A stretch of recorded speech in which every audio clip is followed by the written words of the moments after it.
অনেক অনেক প্রণাম।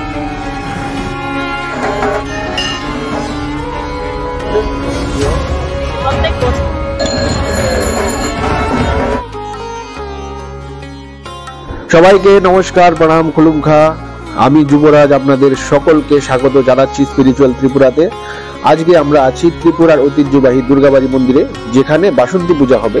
তো চলুন দর্শন করে আসি।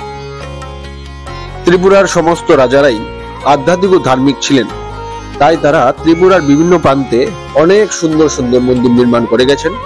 এরই মধ্যে একটি মন্দির হলো এই শ্রী শ্রী দুর্গাবাড়ি মন্দির। ভিতরে প্রবেশ করলে আপনারা দেখতে পাবেন একটি অতি বৃহৎ আকার এবং খুবই সুন্দর একটি নাট মন্দির রয়েছে। সেই নাট মন্দির থেকে একদম সোজাসুজি তাকালেই আপনারা দেখতে পাবেন শ্রী শ্রী দুর্গাবাড়ির মূল মন্দিরটি আপনাদের সামনেই রয়েছে। মন্দিরটি সুন্দর শ্বেতবর্ণের এবং পুরনো রাজন্য আমলের ছোঁয়া এই মন্দিরের গায়ে রয়েছে।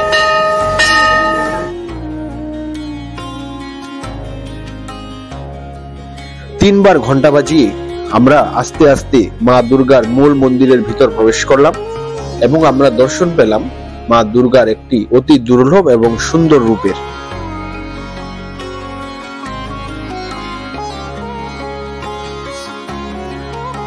মার মূর্তির উপরেই বসে আছেন দেবাদিদেব মহাদেব। মার সাথে রয়েছেন মা লক্ষ্মী, মা সরস্বতী, ভগবান কার্তিকেয় এবং ভগবান গণেশ। মা এখানে দশভুজা নয়, মা এখানে দ্বিভুজা। আগে মার 10 হাতের রূপের পূজা এখানে হতো, কিন্তু মহারানী সুলক্ষণা দেবী মার 10 হাত দেখে ভয় পেয়েছিলেন। তারপর থেকে এখানে মার 2 ভুজা মূর্তির পূজা হয়ে আসছে। যেহেতু মা শক্তি স্বরূপা, তাই এই মন্দিরে ক্ষত্রিয়দের প্রধান অস্ত্র ঢাল তরোয়ালেরও পূজা হয়। মন্দিরটিতে রাজন্য আমলের স্থাপত্য শিল্পকলার নিদর্শন দেখা যায়। খুবই পুরনো এবং সাবেকিয়ানায় এবং রাজন্য স্টাইলে এই মন্দিরটিকে নির্মাণ করা হয়েছে। কিছুক্ষণ পরই মন্দিরে ভক্তদের ভিড় ধীরে ধীরে বেড়ে গেল মাকে দর্শন করার জন্য, মার একটি ছবি নেওয়ার জন্য, মাকে প্রণাম করার জন্য।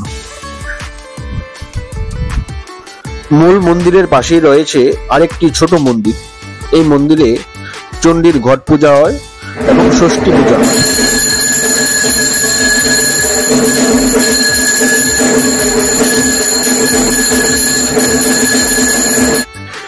মন্দিরের ঠিক পিছনেই রয়েছে একটি পবিত্র দিঘি। এই দিঘির জল দিয়েই মন্দিরের বিভিন্ন কাজকর্ম সম্পাদন করা হয়। এই দিঘির জলকে খুবই পবিত্র মনে করা হয়। এই দিঘিটির নাম হলো কৃষ্ণ সাগর।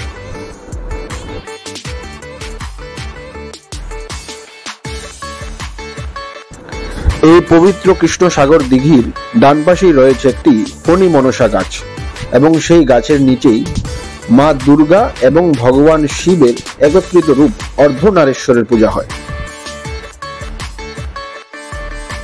মন্দিরের চারিপাশে রয়েছে খুবই সুন্দর সুন্দর ফুলের বাগান এবং বহু পুরানো গাছ। মন্দির কর্তৃপক্ষের পক্ষ থেকে এই বাগানের গাছগুলিকে খুব ভালোভাবে রক্ষণাবেক্ষণ করা হয়েছে।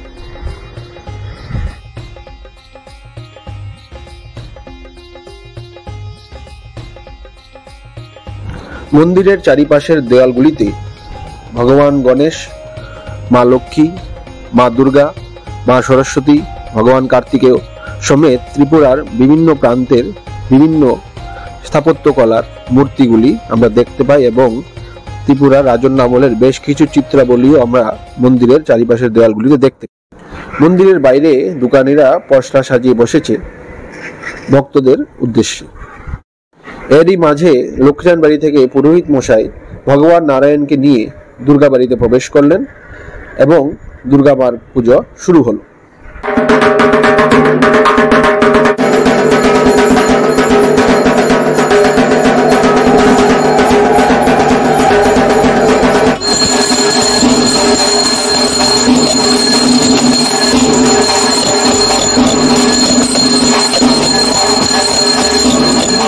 আমি আপনাদেরকে মা কাত্যায়নের কথা শোনাচ্ছি।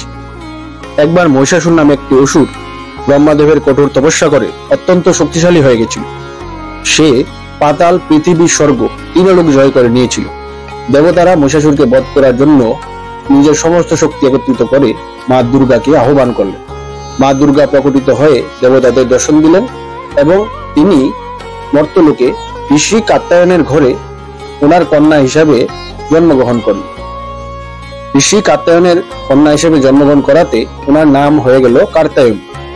তিনি সপ্তমী, অষ্টমী, নবমী 3 দিন ঋষি কাত্যায়নের পূজা গ্রহণ করে দশমীর দিন মহিষাসুরকে বধ করে দেবতাদের এবং সমস্ত লোকেদের ওর অত্যাচারের হাত থেকে মুক্তি প্রদান করলেন। তারপর থেকে এই জগৎ সংসারে মা কাত্যায়নী দুর্গার পূজা শুরু হল। এখন আমাদের সাথে রয়েছেন দুর্গাবাড়ির মুখ্য পুরোহিত শ্রী জয়ন্ত ভট্টাচার্য মহাশয়। ওনার থেকে আমরা দুর্গা পূজার বিষয়ে কিছু বিশেষ জানবো। পরিবেশে আপনাকে স্বাগত জানাচ্ছি। পরিবেশে আমরা প্রথমে এটা জানতে চাইবো যে দুর্গাবাড়ির এই পূজার সূচনা কবে থেকে শুরু হয়েছে? এই সূচনা রাজামহল থেকে চলে আসছে। আচ্ছা, সেখানে 500 বছর ধরে চলে আসছে রাজামহল থেকে। বাসন্তী পূজা, দুর্গা পূজা, বাসন্তী পূজা, তারপরে কাত্যায়নী পূজা, সব পূজাই এখানে হয়। আচ্ছা, যে জায়গায় রাজবাড়ি ছিল সে জায়গায় পুজো হয়েছে। আমাদের পূর্বপুরুষরা করেছেন, আমাকে নিয়ে এরকম 6 পুরুষ চলছে। আচ্ছা, তো এই পুজোটা রাজবাড়ির পুজো, কিন্তু এখন 1949-এ গভর্নমেন্ট যেহেতু নিয়ে নিয়েছে, গভর্নমেন্টের সঙ্গে গভর্নমেন্ট সেভাবে রাজবাড়ি যেভাবে চালাচ্ছিল সেভাবেই চলে আসবে। আচ্ছা, আচ্ছা। পুরোহিত মশাই, দুর্গা মার তো 10 হাত থাকে, এখানে দুর্গা মার 4 হাত কেন? না, এখানে মা দশভুজাই।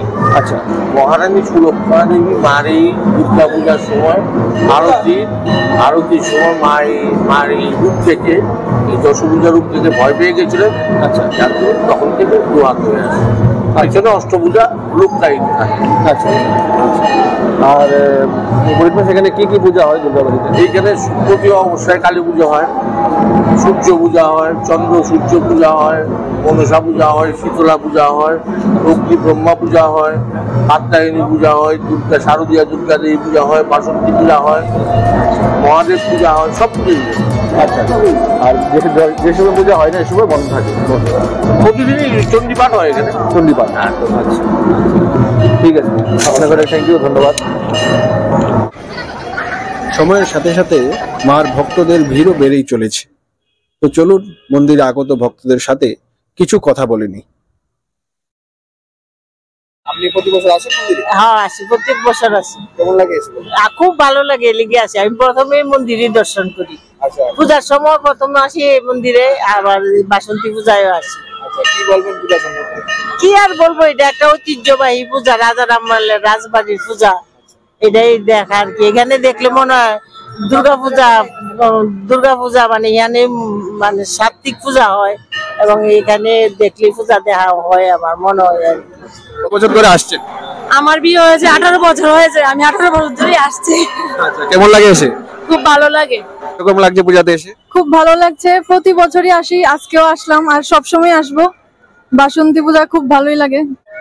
আমি তো প্রতি বছরই আসি এবং সত্যি আমি খুব তৃপ্তি লাভ করি সেই মন্দির প্রাঙ্গণে এসে। জয় মা, রক্ষা করো সবাইকে, সবার আশীর্বাদ যেন আমরা পাই মা দুর্গার কাছে। নমস্কার। কিছুক্ষণ পরই মা বাসন্তীর সুন্দর সন্ধ্যা আরতি শুরু হয়ে গেল। বসন্তকালে এ পূজা হয় বলে একে বাসন্তী পূজাও বলা হয়।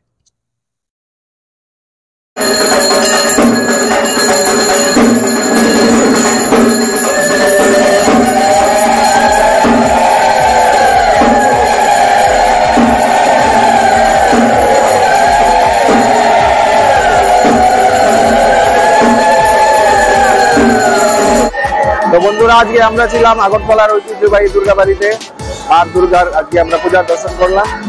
মার কাছে আমরা আজকে এই প্রার্থনা করলাম, সবার যাতে মঙ্গল হোক, সবার সমস্ত সমস্যা দূর হোক, সবার সমস্ত আপদ বিপদ শেষ হোক, কেউ জীবনে যাতে কোনো কষ্ট না থাকে। মার কাছে এই প্রার্থনা রইল। শুভ নববর্ষের সকলকে শুভেচ্ছা জানাই। এই জানিয়ে আমরা আজকে এই আমাদের ভিডিও এখানেই শেষ করছি। সকলকে অসংখ্য ধন্যবাদ, হামবাই প্রণাম, থ্যাংক ইউ।